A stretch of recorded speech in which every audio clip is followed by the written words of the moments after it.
Again, the decision today was extremely unsurprising. Justice Feasby is a very strong constitutionalist. Like most judges, is happy to give everybody their day in court, and that's what he was doing today.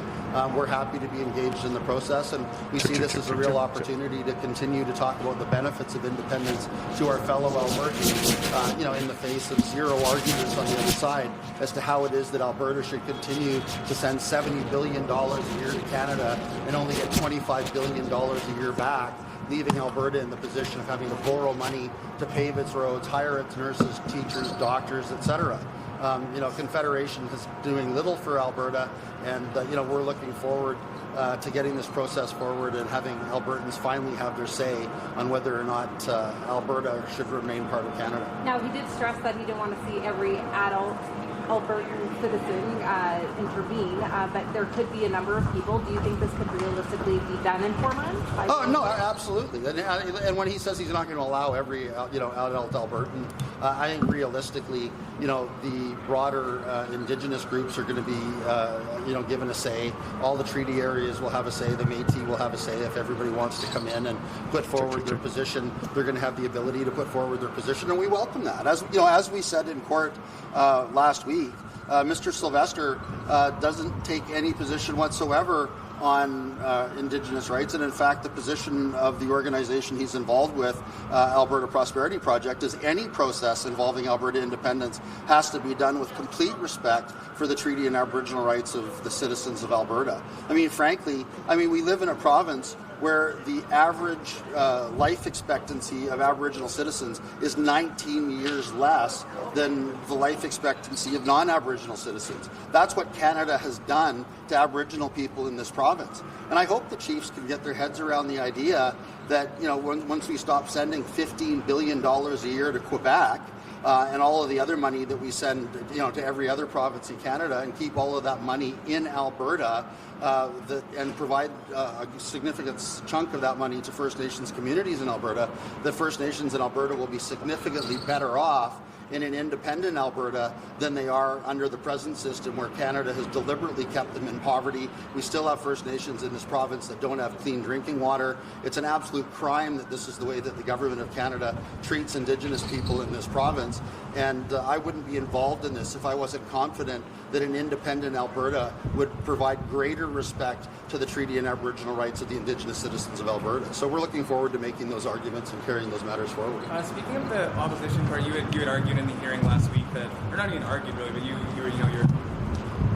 were curious why, and you're kind of upset at the fact that the CEO didn't take a position on why he referred this question. And we heard today from Justice Feasby that was essentially the CEO doing his job. And I guess I'm curious what your thoughts are. We weren't upset about that. We're just pointing out that it's a bit of an oddity that somebody can, from a legal perspective, that somebody refers a constitutional question to the court without being able to even suggest how asking a question, or a particular question which in and of itself seeks to amend the Constitution, could be unconstitutional. Effectively, this whole hearing process seems to be asking the question, is asking a question to amend the Constitution in and of itself unconstitutional, which is, to me, a pretty remarkable position that all of my friends are going to be taking, right?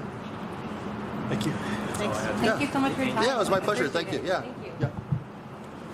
I need to take this off. Chief from... I can hold these better. Right. 2 seconds, sir. Okay. Do you want help? You got white? You got a white shirt on, so we're good. Everybody. So you got the decision that you were looking for, I think, but the judge also raised some questions as to whether or not you'll be able to be an intervener, suggesting maybe only First Nations will be able to do that. What is your response to that? Well, definitely today was a win not only for democracy, but for elections Alberta and its independence, and for our First Nations, without a doubt. But the judge also mentioned that not every single Albertan will be able to intervene for obvious practical reasons, but what the separatists are asking for could possibly or likely intervene not only on the rights of First Nations, but all of us Albertans, our right to mobility, our right to employment, and other charter rights. So the judge, in his wisdom, will be selecting who the interveners are. We, as Forever Canadian, as a group now that has probably hundreds of thousands of signatures by now, hard to tell how many we have, we would like to intervene on behalf of Albertans. And present the judge with our perspective, why it is that most Albertans don't want to separate from Canada, not only for emotional reasons, but for very pragmatic and charter reasons. So the judge acknowledged that, and we'll respect the decision on whether he will allow us to intervene in this process or not. But I am very satisfied that the judge took a very sound, very pragmatic approach to this matter. You know, there were really several principal issues at stake in this case. Number one, the independence of the Chief Electoral Officer. And the Chief Electoral Officer has exercised his right, has in essence defied our Premier and referred this question to the courts and has won. The courts have upheld his independence and his ability to do that. And that definitely was a clear loss, not only for the separatists, but also for our Premier and our Minister of Justice. The judge also has made a very clear decision indicating that he is not satisfied that the question that the separatists are posing would not infringe on First Nations and other Albertans' rights, and that's why he's putting now this process in place. If this was a clear-cut decision that the separatist questions does not intervene our Constitution, he would have ruled that, but he is not satisfied, and as a matter of fact, he has raised a number of concerns. So I think based on his concerns, unless some really extraordinary evidence is presented before the judge, I think one can prejudge what the outcome of the next decision will be as well. So yes, it's a great reaffirmation of the fact that the process actually works. We have always followed this process, and that is why Elections Alberta has approved our petition, and separatists are having these hurdles that they have to overcome. Just wondering how you feel about this. I mean, is there some level of relief in this decision?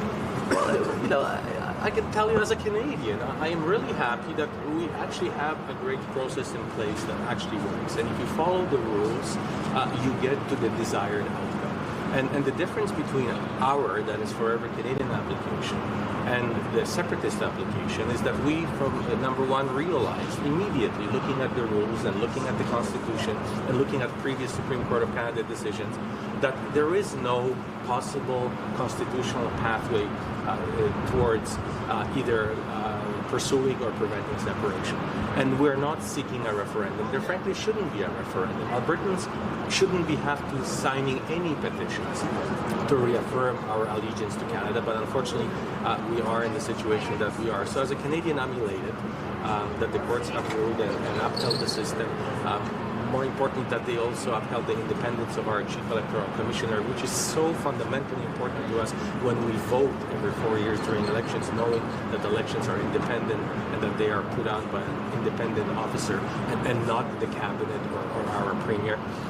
And that there is a backstop that prevents people from filing referendum questions that could possibly violate Canadians' rights. We see this happening in the United States all the time, where referenda or questions are being filed that all over minority groups' rights. And over here, the court said, I won't let that happen. If I determine that your question tramples over anybody's rights, it won't be going ahead. Thank you. Thank you. See you guys, gotta run.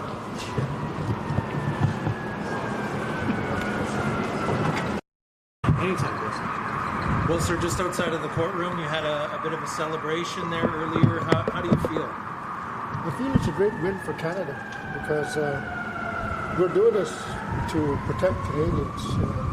We as Albertans better get used to it because we are Canadians, and we've been Canadians ever since our ancestors signed treaty in 1899, and we, the Athabasca Chipewyan First Nation, also signed treaty, and it was Chief Jonas Levelet that signed treaty on our behalf. And it's a constitutionally protected right where we are obligated to work alongside Canadians. And that's what it says and entrenched in our treaty obligations. So therefore, we honor that commitment that was signed back in 1899, and that this prosperity project that's coming forward to separate Alberta to become an independent state is step one into becoming the 51st state of America, because you have to claim independence in order to find out where you're going to go. And this right here puts a stop to that portion, because the judge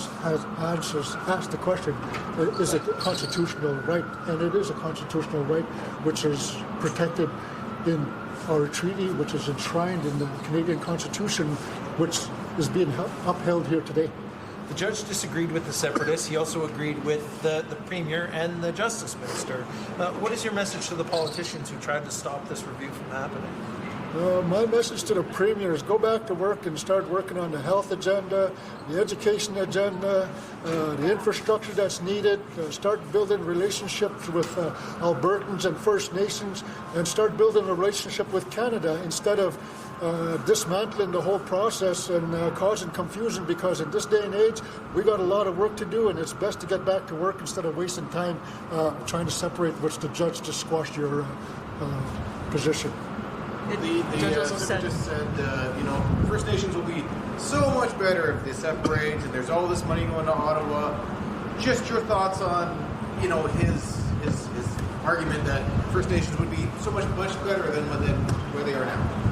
Well, I'm glad you asked that question said that question, because I'm in talks with First Nations people that are across the southern border in the United States, and they're not happy with the current government, because they're saying that they're being cut with their funds and everything, and they're being pushed aside. And if that's what says that we want, well, she got another thing coming, because we're in close contact with our friends south of the border, and they're saying that nothing is rosy over there. Just to be clear, it was the Alberta Prosperity Project, not the Premier, that would say that, just so there's not confusion. It doesn't matter. Okay. The Premier sides with the Prosperity Project. She just hasn't come out with her true colors, but that's her position, because if she can't respect the court's decision, then why is she pushing it further to saying that it's... Were you surprised with this outcome at all? No, I wasn't surprised with the outcome, because if I was surprised, I'd be more surprised if they ruled against it. But this is the Canadian Constitution, which we're enshrining it.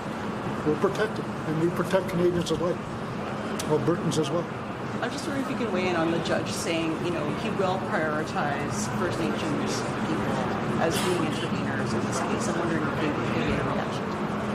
I think, now with that case, like, I represent the Athabasca Chipewyan First Nation, which is from Treaty 8. There are other First Nations from Treaty 6 being represented as well. Treaty 7 is yet to,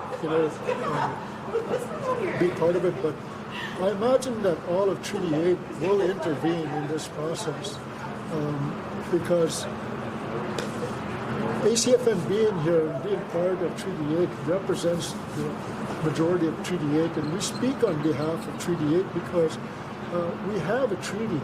And we don't only have one treaty. People of Canada got to understand this, that the Athabasca Chipewyan First Nation has two treaties, one with Canada and one with the Cree people. And that was signed in 1881. So we signed treaty with the Cree people long before we signed treaty with Canada.